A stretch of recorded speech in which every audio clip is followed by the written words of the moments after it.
Hey guys.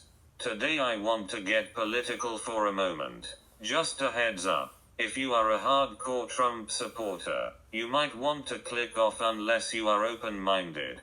Without any further delay, let's get started.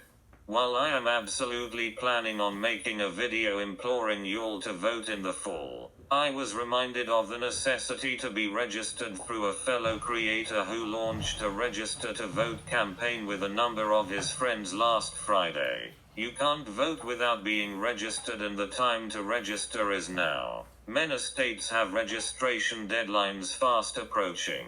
This creator is Barrett Paul, who's an amazing human being. I have had the pleasure of interacting with him on Instagram Live. This is not at all associated with his campaign. Well, are you sick of being stuck at home? Are you disenchanted with the way the federal government have responded to the COVID-19 as well as other important political issues of the day such as climate change, women's rights, LGBT rights, disability rights, immigration, etc.? While I'm not getting into specifics regarding these issues, I know I am fed up with the responses. Are you fed up with Trump's press briefings, which are pretty much political televised rallies? I know I'm beyond disgusted with them. Are you feeling helpless and powerless in this time of COVID-19 quarantine?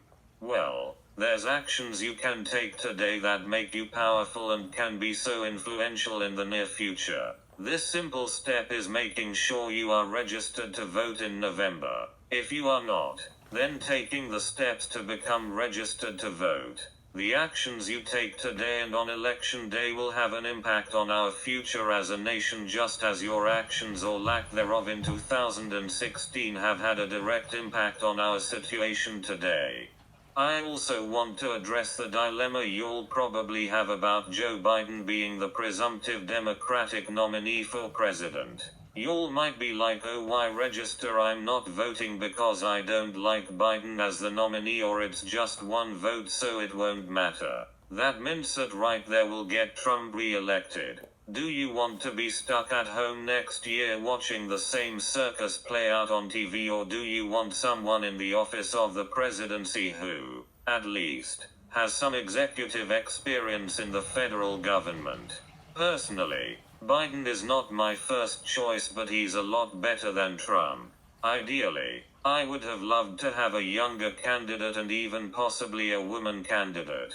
In full disclosure, I voted for Elizabeth Warren in NC's primary mostly because my original candidate, Pete Buttigieg, dropped out 2 days before my state's primary. My assessment to why we haven't had a woman candidate is a gender disparity.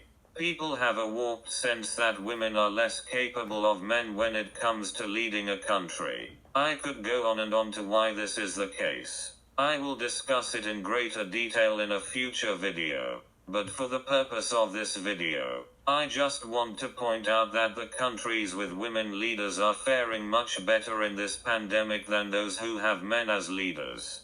In closing, I just want to implore y'all one more time to go and make sure that you are registered to vote. If not, please make an effort to get registered. Let us do what we can today to ensure that we are able to bring back decency and sanity to the White House on November 3rd at the ballot box, and ultimately on the 20th of January, 2021.